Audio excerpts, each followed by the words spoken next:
আপনি আমার মতো একজন মিডল ক্লাস। আর মিডল ক্লাসদের সম্মান ধরে রাখা সবথেকে কঠিন জিনিস। আপনি যদি আপনার সম্মানটা ধরে রাখতে চান তাহলে আজকে থেকে এই 3টা জিনিস বদলান।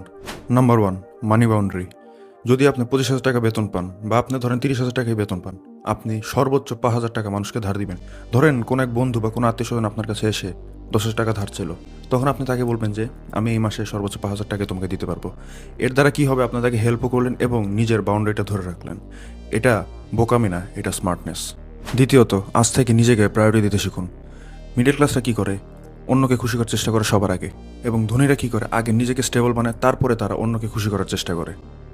ধরেন দুইজন লোক, দুজনই 30,000 টাকা বেতন পায়। প্রথম লোক সে 30,000 থেকে 6,000 টাকা আগেই সেভ করে রাখে, এবং দ্বিতীয় লোক সে ভাবে যে যেই টাকাটা বাঁচবে সেই টাকাটা আমি সেভ করব। কিন্তু মাস শেষে বলেন তো কার হাতে টাকা থাকবে? আর যার হাতেই থাকে টাকা, মানুষ কিন্তু তাকেই রেসপেক্ট করে বেশি। এবং সবথেকে ইম্পর্ট্যান্ট, নাম্বার 3, নিজেকে নিজে রেসপেক্ট দিতে শিখুন। সব জায়গায় আপনার উপস্থিত হওয়া কোনো দরকার নেই। যে জায়গায় আপনার প্রয়োজন শুধুমাত্র সেই জায়গায় যাবেন। আপনি যদি সব জায়গায় অ্যাভেলেবল থাকেন তাহলে মানুষ আপনাকে সম্মান করবে না, আপনাকে তারা নিজের প্রয়োজন মতো ইউজ করবে।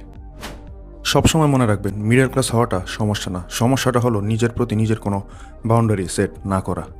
এরকম ইউজফুল মিডল ক্লাস ফাইন্যান্সিয়াল হ্যাকের জন্য সাবস্ক্রাইব করে রাখুন।